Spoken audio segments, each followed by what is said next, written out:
নমস্কার বন্ধুরা, আমি প্রিয়াঙ্কা। কেমন আছো তোমরা সবাই? আশা করছি তোমরা সবাই খুব ভালো আছো এবং সুস্থ আছো। আমার পরিবারও ভালো আছে এবং সুস্থ আছে।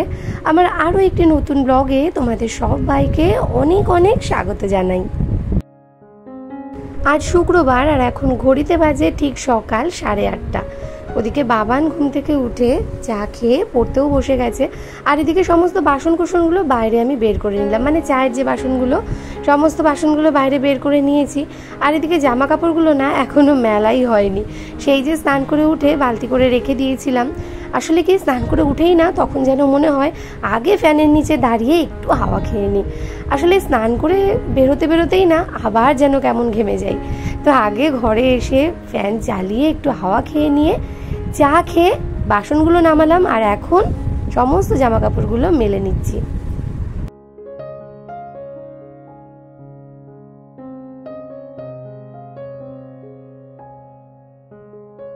পায়ের ব্যথাটা আগের থেকে অনেকটাই কম রয়েছে, তবে কি বলতো, অনেকক্ষণ না পা মুড়িয়ে বসে থাকলে তখন একটু যেন ব্যথা লাগছে। আর এর আগে তো বললাম যে বাসন মাজছি যখন, তখন ওই যে পায়ে চাপ দিয়ে পুরো শরীরের ভরটা যখন দিয়ে বসছি তখনও একটু অসুবিধা হচ্ছে। তবে জানি এটা খুব একটা মারাত্মক অসুবিধে নয়, যে ওষুধ খাচ্ছি সেটাতেই বাকিটুকুও কমে যাবে। জানো তো, যে কোনো জিনিস হতে কিন্তু সময় লাগে না, কিন্তু সারতে বেশ অনেকটা সময় কিন্তু লেগেই যায়। আর ততক্ষণ পর্যন্ত ধৈর্য তো একটু ধরতেই হয়। ফ্যান ছাড়া তো এক মুহূর্তই চলা যাচ্ছে না। তো এখানে আমি ওই যে আমাদের ওয়াল হ্যাঙ্গিং ফ্যানটা রয়েছে সেই ফ্যানটা চালিয়ে নিয়ে এর নিচে বসেই সমস্ত সবজিগুলো কুটে নিচ্ছি। সকালের জলখাবারের সাথে সাথে সমস্ত দুপুরের যে রান্নাবান্না করব সেই সব সবজিগুলো মোটামুটি কেটে গুছিয়ে রেখে দিচ্ছি। সমস্ত সবজিপাতিগুলো একদম আমার কোটা হয়ে গেছে, আর একেবারে কলপারে নিয়ে গিয়েছিলাম, ওখানেই বসে ধুয়ে নিয়েছি। সাথে চালের হাঁড়িটাও নিয়ে গিয়েছিলাম, চাল মেপে একেবারে চালটাও ধুয়ে নিয়েছি। আর বাসনগুলো একই সাথে মেজে নিয়েছি, মানে একসাথে 3টে কাজ কিন্তু কলতলার আমার হয়ে গেছে। তো বাসনগুলো সমস্ত ঝুড়িতে উপর করে বারান্দায় রেখে দিলাম। আর এই দেখো, এখানে হাঁড়িতে চাল ধুয়ে একেবারে জল নিয়ে সবজিপাতিগুলোও একেবারে কুটে ধুয়ে রেডি করে নিয়ে আসলাম। ঘরে বাবানের ম্যাডাম বাবানকে পড়াচ্ছে, এখনো কিছুটা সময় বাকি ওর পড়া শেষ হতে। আর এদিকে সকালের ওষুধটা খেয়ে নিচ্ছি। সকালে এবং রাত্রে 2 বেলাতে ওষুধ খাচ্ছি, দুপুরটাতে খাচ্ছি না, কারণ যেহেতু বেশ একটু হাই পাওয়ারেরই পেন কিলার, তো সেই কারণে 3 বেলা খাচ্ছি না, আমি ওই 2 বেলা খেয়ে নিচ্ছি। তো সকালবেলায় তো তোমরা জানোই একেবারে 5-6টা বিস্কুট আমি খেয়ে নিই, তার সাথে 1 কাপ ভর্তি একদম চা। আর তারপরে এই কিছু টুকিটাকি কাজকর্মগুলো সেরেও নিলাম। আর এখন মনেই পড়লো যে না, ওষুধটা তো খেতে হবে, চা খেয়ে ওষুধটা খাওয়া হয়নি, তো এই যে ওষুধটা খেয়েও নিলাম। আজকে সকালবেলার জলখাবারে সেরকম একটা ঝামেলা নেই। আসলে মা বাবা আজকে বলেছে মুড়ি আম খাবে, তো সেই কারণে ওদের জন্য আজকে আর রুটি করিনি। আর এদিকে একেবারে ভাত বসিয়ে দিয়েছি, তোমাদের দাদাভাইকে আজকে ভাত খেতে দেবো, বাবানও তাই খাবে। আর আজকে না ওই যে ঘ্যাটকলের ডান্টিগুলো সেগুলো চচ্চড়ি করব। ওদিকে কুটে ধুয়ে সেদ্ধ বসিয়ে দিয়েছি। আর এখানে দেখো সবজিপাতিগুলো যেগুলো কুটেছি, আলু, তারপর পটল, আর তার সাথে রয়েছে কাঁঠালের দানা। এই কাঁঠালের দানা দিয়ে এইরকম ওলা ডাঁটার চচ্চড়ি অথবা এরকম ঘ্যাটকলের ডাঁটি চচ্চড়ি, এটা খেতেও কিন্তু বেশ ভালো লাগে। আর মায়ের বাড়ির থেকে যে কচু আমাকে, মানে মান কচু দিয়ে গিয়েছিল, তো সেগুলো না দেখছি যে কেমন একটু পচে পচে যাচ্ছে। তো একদম বাদটা দিয়ে তারপর এখানে 3টে টুকরো করেছি আমাদের বাড়িতে যে মাসি এবং কাকিমারা রয়েছে তাদেরকে দেওয়ার জন্য। আর বাকিটুকু রেখেছি নিরামিষ করে কচুর ডালনা রান্না করব বলে। এদিকে তোমাদের দাদা ভাই আসার পথে মাছ নিয়ে এসেছে। তো বাবান কিছুদিন ধরেই লোটে মাছ খাবে বলছিল, তো এখানে লোটে মাছ নিয়ে এসেছে। আর তার সাথে এখানে নিয়ে এসেছে রুই মাছ। তো আমি একটু রুই মাছই আনতে বলেছিলাম, অনেক দিনই রুই মাছের বেশ একটু বড় বড় আলু, লম্বা লম্বা আলু দিয়ে ঝোল করা হয় না, তাই একটু রুই মাছই আনতে বলেছিলাম। মাছগুলো ধুয়ে নিয়ে চলে এসেছি। আর এই যে এখানে নুন এবং হলুদ দিয়ে মাখিয়ে রেখে নিলাম। আর আজকে না মায়ের ঘরে আর রুই মাছ দেবো না, কারণ মা বাবা আজকে আর রুই মাছ খাবে না। পাড়াতেই বেলে মাছ এসেছিল, তো সেই বেলে মাছ মা কিনেছে। তো বেলে মাছ ওরা ভীষণ ভালোবাসে। আবার এই মাছটা আমি খুব একটা খাই না, তোমাদের দাদাভাইও সেরকম একটা খায় না। তো আমরা এদিকে রুই মাছই রান্না করব, আর বাকি মাছগুলো রেখে দেবো, আগামীকাল হয়ে যাবে। আর লোটে মাছটাও কিন্তু আজকে রান্না করছি না, কারণ একসাথে এতগুলো কিছু রান্না আমি করব না, গরমও যেমনটা পড়েছে, আর একদিনে অত রান্না করেও লাভ নেই। ওই লোটে মাছটা বরঞ্চ থাক, সেটা আগামী দিন রান্না করে নেব। ওদিকে তোমাদের দাদাভাই স্নান করছে, আর আমি একদম চটপট করে মাছ ধুয়ে নিয়েছি, কারণ যেহেতু আমি শুধুই ভাত করেছি আর ভেবেছিলাম মাছ নিয়ে আসবে, ওই একটু মাছ ভেজে দিলে ওই তেল দিয়েই তোমাদের দাদাভাই খেয়ে নেবে।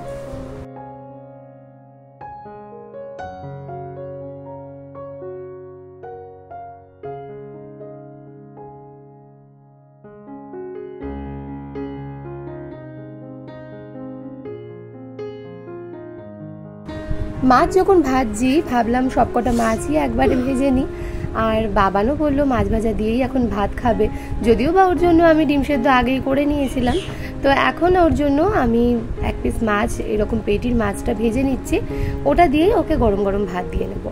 আর কি বলো তো, তোমাদের দাদাভাই যেহেতু আবার কাজে বেরিয়েও যাবে, সেই কারণে ওরটাই আগে করে দিয়ে নিয়েছিলাম। আর তখন তো আর বাবান বলেনি যে মাছ ভাজা দিয়ে ভাত খাবে, তাই আর ওর জন্য তখন করা হয়নি। তো এই তো হয়েই গেছে, ভাত তো আগেই গরম গরম নামিয়ে নিয়েছি, আর এই যে এখন মাছটাও ভেজের মধ্যে দিয়ে নিলাম, তবে মাছের তেল দিয়ে নয়, সে খাবে ঘি দিয়ে ভাত মেখে। সকালের খাওয়া দাওয়া কমপ্লিট হয়ে গেছে, আর মাছগুলো ভেজে রেখে দিয়েছি, কড়াইটাও নামিয়ে রেখেছি। তবে ওই বড় কড়াইটাতে আমি মাছের ঝোলই করব, সেই কারণে ওই তেল শুদ্ধই নামিয়ে রেখেছি। আর এই যে ঘ্যাটকোলের যে ডাঁটি চচ্চড়িটা, সেটাতে একদমই অল্প, তো ভাবলাম এই ছোটো কড়াইটাতেই করে নিই। তো আমি না প্রথমে ওই একটু কালো জিরে আর তার সাথে একটা গোটা পেঁয়াজ কুচিয়ে নিয়েছিলাম, একটু তেলের মধ্যে নাড়াচাড়া করে নিয়ে যে সমস্ত সবজি কুটে রেখেছিলাম সেগুলো একটুখানি ভাজা ভাজা করে নিচ্ছি। আর এদিকে যে ডাঁটিগুলো সেদ্ধ করেছিলাম এগুলো কিন্তু বেশ সেদ্ধ হয়ে গেছে, আর এগুলোকে না ঠিক এইভাবে যদি একটু জল চিপে না নেওয়া হয় তাহলে কিন্তু গলা ভীষণ ধরবে, খেতে গিয়ে সেই আনন্দটা কিন্তু আর পাওয়া যাবে না, গলা ধরে তখন খাওয়ার ইচ্ছেটাই একদম চলে যাবে। তো এই দেখো আমি ঠিক এইরকমভাবে হাত দিয়ে বেশ ভালো করে জল কিন্তু চিপে তারপর আমি ওই ভেজে রাখা সবজির উপরে দিয়ে নিলাম। এখন এগুলো দিয়েও পুরো ব্যাপারটাকে খুব ভালো করে নুন হলুদ দিয়ে ভেজে নেব। কাঁঠালের যে দানাগুলো, এগুলো চাইলে যখন সবজি ভাজছি তখনই প্রথমে দিয়ে নেওয়া যায়, তবে আমি তখনই দিইনি, এই ডাঁটাগুলো দিয়ে একটু নাড়াচাড়া করে নিয়ে দানাগুলো এর মধ্যে দিয়ে নিলাম। তো এটা দিয়েও বেশ ভালো করে সুন্দর করে ভেজে নেব, আর সেই ফাঁকে একটা মশলাও কিন্তু রেডি করে নেব। মশলাটা তরকারির মধ্যে দিয়ে নিয়ে পরিমাণ মতন জল দিয়ে ঢাকা চাপা দিয়ে নিয়েছি। আর এদিকে আমার শাশুড়ি মা বেলে মাছের দেখো বেগুন এবং আলু দিয়ে একটু ওই ঝোল মতন রান্না করেছে, মানে একদম ঝাল ঝাল করলে খেতে অসুবিধা হবে, আর আমার শ্বশুরমশাই তো এখন সেই রকমভাবে তেল মশলা খান না, তো এইরকম বেগুন আলু দিয়েই একটু রসা রসা মতন করে নিয়েছেন। তো এই যে দুটো পাত্রে আলাদা করে তুলে রাখলেন যে দুপুরবেলায় খাবেন বলে, আর বাকিটা এই একটা পাত্রে রেখে দিয়েছেন। আর এখানে না ওই ঘ্যাটকোলের পাতা কিছুটা রেখে দিয়েছিলাম, নিরামিষ করে রান্না হবে, তো এখানে বেটেও মা রেখে দিয়েছে।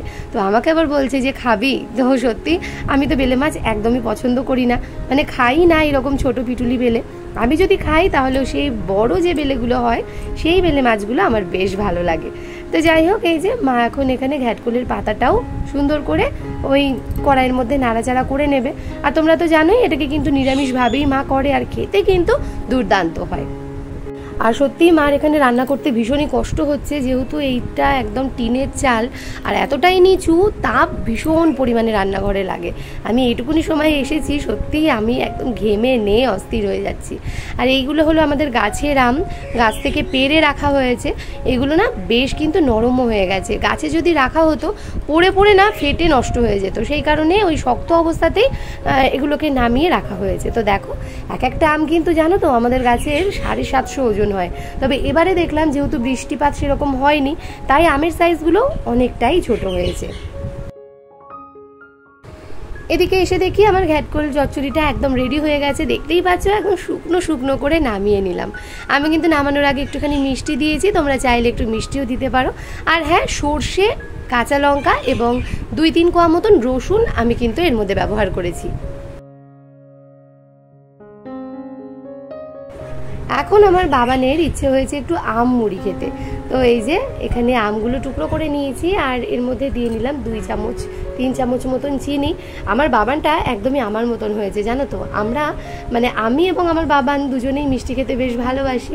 আর এই আম মুড়ি যখন খাবো, আম যতই মিষ্টি হোক না কেন, আমরা কিন্তু এর মধ্যে চিনিটা বেশ ভরপুর দিই, মানে বেশ কটকটে মিষ্টি হবে, তবেই খেতে বেশ মজা লাগে। তো এই যে এখানে একদম মুড়িও একদম মেপে দিয়ে নিলাম, খুব বেশি দেবো না, কারণ এখন যদি খুব বেশি খেয়ে নেয় তাহলে আবার দুপুরবেলায় ভাত একদমই খাবে না। তো এই যে এখন আম দিয়ে, চিনি দিয়ে, মুড়ি দিয়ে খুব সুন্দর করে মেখে ওকে দিয়ে নিচ্ছি।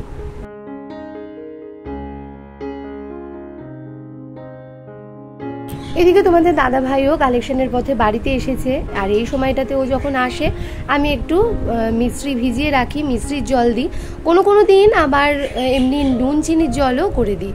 তো আজকে একটু মিশ্রি ভিজিয়ে রেখেছি। এখন এই গরমটাতে না প্রতিদিনই আমি 2 থেকে 3 বার মিশ্রির জল ওকে দিচ্ছি, মানে একদম শরবত করে তারপর ওকে দিচ্ছি। তো এই যে এখন শরবতটা ওকে দিয়ে নিচ্ছি, একটুখানি ঠান্ডা জল এর মধ্যে মিশিয়ে নিলাম, কারণ ও না খুব বেশি ঠান্ডা জল একদমই খেতে পারে না, গলার সমস্যা হয়। আর তোমরা তো জানোই যেহেতু পুজো আশ্রা করে, একটু মন্ত্রোচ্চারণটাও সেইভাবেই করতে লাগে, তো গলার সমস্যা হলে সেটাতে কিন্তু বড্ডই ব্যাঘাত ঘটে, তাই কিন্তু খুব একটা ঠান্ডা জল ও খায় না, ওই মিশিয়েই ওকে দিয়ে নিই। এদিকে মাছের ঝোলটাও রান্না করে নিয়েছি, আর আমি না এই বড় কড়াইতে মাছ ভেজে ওই যে তেলটা রেখে দিয়েছিলাম, কেন বলো তো, এর মধ্যে চাইলেও আমি কিন্তু ডাঁটা চচ্চড়িটা করতে পারতাম, কিন্তু সেটা করিনি। আসলে আমার যেন কোথাও একটা মনে হয় যে মাছের ভাজা যে তেলটা, তার মধ্যে যদি মাছের ঝোল রান্না করা যায় তাহলে না তার স্বাদটা কিন্তু অনেকটাই ভালো লাগে, আমার যেন তাই মনে হয়। তো সেই কারণে ওই তেলটা রেখে দিয়েছিলাম, আর আজকে না একটু হালকা পাতলা করেই রান্না করেছি, কারণ যেহেতু তোমাদের দাদা ভাইয়ের কোলেস্টেরল ধরা পড়েছে, তেল মশলাটা কিন্তু আমাকে এখন একটু কম খেতে হচ্ছে। আর যেহেতু সকালবেলায় বেশ তেল দিয়ে মাছ ভাজা দিয়ে ভাত খেয়েছে, অনেকটাই তেল সকালে খাওয়া হয়েছে, তাই দুপুরের মাছের ঝোলটা আমি কিন্তু আজকে একদমই হালকা পাতলা রেখেছি। আর গরমটাও সেই রকমটাই পড়েছে, তেল মশলা খেলে সেটা কিন্তু পেটেও খুব একটা বেশি সহ্য হচ্ছে না। তো দেখো হালকা পাতলা করে রান্না করলেও মাছের ঝোলের টেক্সচারটা কিন্তু খুব একটা খারাপ আসেনি, তাই না বলো? আমার তো বেশ ভালোই লেগেছে, খেতেও কিন্তু দুর্দান্ত হয়েছিল। রান্না বান্না শেষে প্রতিদিনের মতো বাকি কাজকর্ম সেরে নিয়ে স্নান সেরে ঘরে চলে এসেছি, আর এই যে এখন একটু মায়েদের ধূপ দেখিয়ে নেব। তোমাদের সাথে কিছু কথা আমার বলার আছে, আর সেটা হলো তোমরা অনেকেই আছো যারা আমার পরিবারেরও বন্ধু এবং আমার বোনেরও পরিবারের বন্ধু, দুজনের ব্লগই তোমরা প্রতিদিন নিয়মিত দেখো। তো বোনের চ্যানেলে গিয়েও অনেকেই কমেন্ট করছো যে তোমার তো দিদি আছে, দিদি কেন আসেনি, বা তোমার মা তোমাকে নিয়ে ষষ্ঠী করছে, তোমার দিদিকে নিয়ে কেন করলো না। আবার আমি গতদিনকে দেখলাম যে আমার চ্যানেলেও এরকম ধরনের কমেন্ট এসেছে যে তোমার মা তোমার বোনের বাড়িতে গিয়ে ষষ্ঠী করলো, তোমার বাড়িতে কেন আসলো না। তো দেখো, তুমি যে আমাকে কমেন্টটা করেছো, তুমি কিন্তু আমার কমিউনিটি পোস্ট দেখে তারপর আমাকে কমেন্টটা করেছো, তুমি কিন্তু আমার পুরো যে ব্লগ ভিডিওটা সেটা কিন্তু তুমি দেখোনি। তো সেইখানে কিন্তু আমি শেষের দিকে অবশ্যই বলে দিয়েছি যে এর পেছনের কারণটা। গত বছরও প্রচুর জামাই ষষ্ঠীর সময়টাতে এরকম কমেন্ট এসেছিল, তুমি কেন গেলে না ষষ্ঠীতে, এই ধরনের। আর এটাই তো স্বাভাবিক, যেহেতু তোমরা প্রতিদিন আমাদের জীবনযাপনের সাথে জড়িত, তোমরা প্রত্যেকটি খুঁটিনাটির খোঁজ রাখো, খবর রাখো, তো এইটাও তোমাদেরকে জানানোটা দরকার। তো সত্যি আমি কিন্তু দেখো আমার ব্লগে সমস্তটাই বলেছি, তুমি চাইলে আমার ব্লগটা দেখে নাও। এইরকম কমিউনিটিতে কোনো পোস্ট দেখে কমেন্ট করা আমার মনে হয় ঠিক না, পুরো ভিডিওটা দেখো তারপর এসে কমেন্ট করো। আমি কিন্তু সবটাই বলেছি, কোনো কিছুই লুকোইনি। এখন প্রায় দুপুর 3:30 বাজে, তোমাদের দাদাভাই চলে এসেছে, আর এই তো ওর জন্য ভাত, মাছের ঝোল সমস্তটাই বেড়ে নিচ্ছি। ওর খাবারটা বেড়ে দিয়ে নিয়ে তারপর নিজেরটাও নিয়ে নেব। মা যে ঘ্যাটকোলের পাতা বাটা করেছিল নিরামিষ করে, তো সেইটাও দিয়ে নিয়েছি, তার সাথে ঘ্যাটকোলের ডান্টি চচ্চড়ি, আর তার সাথে মাছের ঝোল। তো এই হলো আজকের আমাদের দুপুরের মেনু।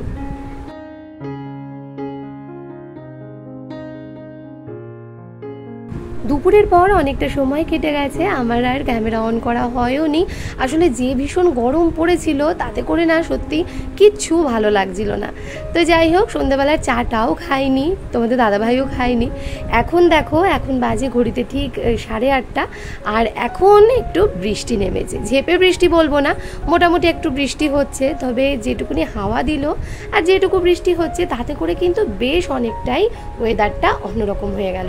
আর আমাদের বাড়ির অবস্থা দেখো, যেই না বৃষ্টি এসেছে অমনি বাবান, আমাদের বাড়ির কাকিমা সবাই বৃষ্টিতে স্নান করতে নেমে গেছে, মানে পাগলামো যাকে বলে। যেটুকু বৃষ্টি হলো তাতেই বেশ অনেকটাই স্বস্তি হয়েছে। তো যাই হোক, এর থেকে বেশি আপাতত চাইছি না। তবে বৃষ্টিটা সত্যি কিন্তু ভীষণই দরকার, না হলে প্রত্যেকটি মানুষ, পশু পাখি এমনই কষ্ট পাচ্ছে, এইসব দেখে কি ভগবানের এতটুকুও মায়া হয় না জানি না। তবে যাই হোক, রাতের খাওয়া দাওয়া সমস্ত কমপ্লিট করে নিয়েছি, আর এই তো এখানে বাসন কোসনও সমস্ত মাজা ঘষা হয়ে গেছে। তো আজকের ব্লগটা এখানেই শেষ করছি। কেমন লাগলো আজকের ব্লগটা কমেন্ট করে জানাতে ভুলো না। আর যারা নতুন আমার ভিডিও দেখছো, এখনো কমেন্ট করা হয়ে ওঠে না, তাদেরকে বলবো যদি আমার ভিডিও তোমাদের ভালো লেগে থাকে তাহলে অবশ্যই একটা লাইক করে দিও, আর আমাকে সবাই মনে রেখো। তাহলে আজকের মতো টাটা, গুড নাইট।